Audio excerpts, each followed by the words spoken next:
আসসালামু আলাইকুম, ভালো আছেন? আপনি ভালো আছেন? আল্লাহ যথেষ্ট ভালো থিছে বাবা। আসসালামু আলাইকুম। ওয়ালাইকুম আসসালাম।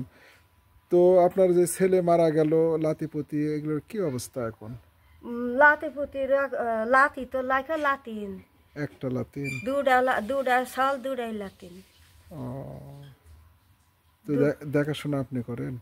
আল্লাহ করে বাবা, আমার ক্ষমতা আছে, ও, আমার শক্তি নেই।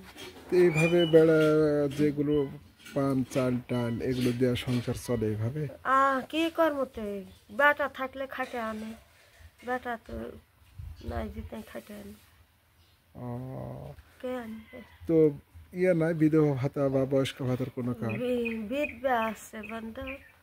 এই যে ডাল চাল তেল মশলা ওই আরো 6 ধরা 5 ধরা ওগুলা দেয়, ওগুলা নাই বাবা। ওগুলো চেয়ারম্যানকে বলেননি? চেয়ারম্যানের বাইর যাইয়া বলে আলছি, তাও করে দেয়নি? না। আমার খালি ওই বিধবা ভাতা আমার বইয়ের করবার কথা বলেছি, মেম্বারের কাছে ওদিনকে যাই আলছি, তো বলেছে ওটার ছবি আসেনি বাবা, ছবি আইলে পরে করে দেওয়া যায়। ওরার এখনো হুকুম আসেনি, এই কথা তাই? তো এখন বয়স কত চলতেছে আপনার? আমার বাবা আমি বলে পার না দাদা, তারপরেও তো প্রায় বন্ধব আমার বয়স মেলা হয়েছে বন্ধব, আমি আজকে নিয়ে খাটা খাওছি বাবা, 40 পার হয়ে গেছে। আপনার বয়স প্রায় কত হবে, 70-75? তাহলে এখন এখন হচ্ছে যে ওই যে লাতিকে আপনি লাতিনাকে আপনি দেখাশোনা করেন না বিয়ে শাদী দিচ্ছেন? বিয়ে দেওয়া হয়নি। বিয়ে দেওয়া হয়নি? না, বিয়ে দিবার উপযুক্তই হয়ে আসছে, সোনারে তো লেখাপড়া না করেছে, এই সোনা বাজার পাশ হয়েছে, হ্যাঁ বানেল বাজার কি বলে বাবা, আমি ওগুলো জানি না। প্রিয় দর্শক, দেখেন এক বিধবা নারী, উনি হচ্ছে যে মানুষের দ্বারে দ্বারে সাহায্য করে জীবিকা নির্বাহ করেন। সরকারি একটা বয়স্ক ভাতার কার্ড দেয় না, বিধবা ভাতা দিচ্ছে না বয়স্ক? আমার বিধবা আর বইয়ের হয়নি বিধবা ভাতার কার্ড। ইনি হচ্ছে যে টাকাটা উপার্জন করেন, সেটা দিয়ে তার জীবন জীবিকা চলাটাই অনেক কষ্টকর, তারপরেও সে পথ থেমে নেই। বইয়ের কষ্ট হয় বেটা, অনেক কষ্ট হয়। চুল বাসা কাম করে, চুল বাসা কামের কয় টাকা পায়? ওকে দে বাজার সদা চাল ডাল তেল মশলা হলদি নুন ঝাল ওগুলো নেবে সবটা। সেটাও তো কথা।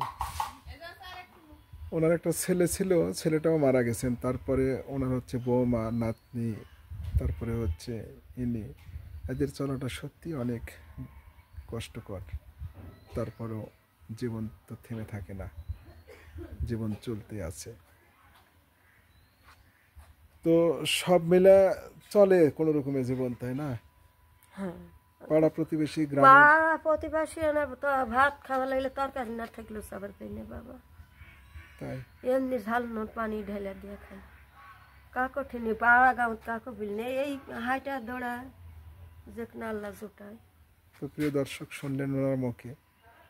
তো এইভাবে সাহায্য বা এভাবে চেয়ে চিন্তেই জীবন চলে। প্রিয় দর্শক, দেখলেন বিধবা নারী, একজন মা, সত্যি অনেক কষ্টদায়ক। ছেলে উপযুক্ত বন্ধ তোমার মতো, তার উপযুক্ত ছেলে ছিল, উনি মারা গেছেন। আর একটা যেটা ছিল ওটা দেখাশোনা করেন না তেমন? না না, ও ওই মানে চাল স্বভাব ভালো না, ওই মেয়া যেটি সেটি বেটা। প্রিয় দর্শক, দেখলেন এক দক্ষিণী মা। ও কিছু বলি না। তো ওনার জন্য একটু দোয়া করবেন, যেন যে পেশায় বা যেভাবে উনি চলছেন তার শরীর সুস্থ যেন থাকে, বাকি জীবন যেন চলতে পারেন। প্রিয় দর্শক, দেখলেন।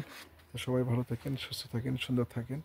আপনি নিজে নামাজ পড়বেন, অন্যজনকে নামাজ পড়ার জন্য তাগিদ দিবেন।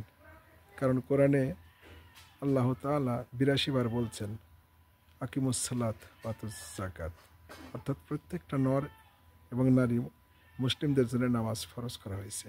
সবাই ভালো থাকুন, সুস্থ থাকুন, সুন্দর থাকুন। আসসালামু বয়ও আলাইকুম। নামাজ পড়ে, কোরআন শরীফ পড়ে।